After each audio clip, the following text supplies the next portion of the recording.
In 2024, hackers stole over $3.2 billion from DeFi protocols. But here's what most people don't know. DeFi in 2026 is fundamentally different. The hacks are down, security is up, and insurance actually works. Let me show you exactly how DeFi went from the Wild West to actually safe. What's up, everyone? Welcome back to Crypto Cortex. Today we are tackling the biggest question in crypto. Is DeFi actually safe now? For years, the answer was a hard no. Hacks happened constantly. Protocols got drained. People lost millions. But 2026 is different, and I'm going to break down exactly how the security landscape transformed. Quick disclaimer, this is not financial advice. Even with improvements, DeFi still carries risks. Never invest more than you can afford to lose.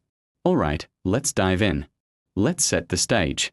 DeFi's total value lock sits around $130 to $140 billion right now. That's massive. But with that much money in smart contracts, you can bet hackers are constantly probing for weaknesses. The difference between 2021 and 2026? Back then, protocols rushed to market with barely tested code. Audits were optional. Insurance didn't exist. Users lost everything with zero recourse. Today, the ecosystem has matured dramatically. Security isn't an afterthought anymore. It's the foundation. Let me break down the 5 major improvements that make DeFi significantly safer in 2026. The first game changer is DeFi insurance actually works now. Protocols like Nexus Mutual, InsurAce, and EigenLayer. They let you buy coverage against smart contract failures, hacks, and exploits. Here's how it works. You purchase coverage from a decentralized pool of liquidity providers. These providers stake capital and earn yields by covering risks. If a protocol you're using gets hacked, you file a claim. In systems like Nexus Mutual, the community votes on whether claims are valid. If approved, you get compensated from the insurance pool. The coverage isn't perfect. It won't protect against phishing attacks or if you send funds to the wrong address. But for protocol-level failures, oracle manipulations, and governance attacks, you're covered. InsurAce expanded to multiple chains including Ethereum, Binance Smart Chain, Solana, and Polygon. Ethereum offers parametric insurance where payouts trigger automatically based on predefined conditions. No lengthy claim process. If the conditions are met, you get paid instantly. This peace of mind changes everything.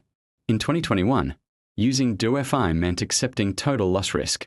In 2026, you can actually insure your deposits for a small premium. That's a massive step toward legitimacy. Second improvement, comprehensive auditing is now standard. Major protocols don't launch without multiple independent security audits. From firms like CertiK, Trail of Bits, OpenZeppelin, and Hacken. These audits cost tens of thousands of dollars, but they're worth it. Auditors analyze every line of code looking for vulnerabilities, like reentrancy attacks, flash loan exploits, and oracle manipulations. They simulate attack scenarios. They stress test edge cases. But audits aren't perfect. No audit can guarantee a protocol is 100% secure. That's why bug bounty programs became critical. Platforms like Immunifi allow protocols to offer massive rewards to white hat hackers who find and report vulnerabilities before bad actors exploit them. We are talking rewards of $100,000, $500,000, even over $1 million for critical bugs. This incentive structure turns potential attackers into defenders. Why steal funds and become a criminal when you can legally earn 6 figures by reporting the bug? Aave, Compound, Uniswap, all the major protocols run active bug bounty programs. It's created a culture where security researchers actively hunt for vulnerabilities to claim rewards rather than exploit them. Third major improvement, real-time monitoring and automated response systems. Companies like Forda and OpenZeppelin Defender. They monitor DeFi protocols 24/7 for suspicious activity. These systems use machine learning to detect unusual patterns. If someone tries a flash loan attack, if governance proposals look malicious, if funds start draining abnormally, alerts trigger instantly. Some protocols have automated circuit breakers that pause operations if an attack is detected. This reaction speed matters enormously. The difference between losing $10 million and losing $100 million often comes down to how fast a protocol can respond. Automated monitoring means attacks get caught in minutes instead of hours. Protocols also maintain emergency multisig wallets controlled by trusted community members. If a critical vulnerability is discovered, These multisigs can pause contracts, preventing further damage while developers deploy fixes. Fourth improvement, user education has massively improved. Most hacks don't come from smart contract bugs anymore. They come from users making mistakes, clicking phishing links, approving malicious contracts, sending funds to scam addresses. DeFi protocols now invest heavily in educational campaigns, wallet warnings, transaction previews showing exactly what you're approving, community workshops teaching security basics. Best practices are now widely known. Use hardware wallets for significant holdings, never share seed phrases, always verify contract addresses. Enable two-factor authentication everywhere, and start small when testing new protocols. The community culture shifted too. People actively call out scams. Red flags get spotted faster. Social engineering attacks are less effective because users are more skeptical and informed. Now let's be real. DeFi is safer, but it's not risk-free. Smart contracts can still have undiscovered bugs. New attack vectors emerge constantly. Cross-chain bridges remain vulnerable. And insurance only covers certain types of losses. If you get phishing scammed, you're not getting compensated. Market risk still exists. You can use a perfectly secure protocol and still lose money if your collateral gets liquidated during a crash. Impermanent loss in liquidity pools remains a factor. Regulatory risk is evolving. Governments could impose restrictions that impact DeFi accessibility.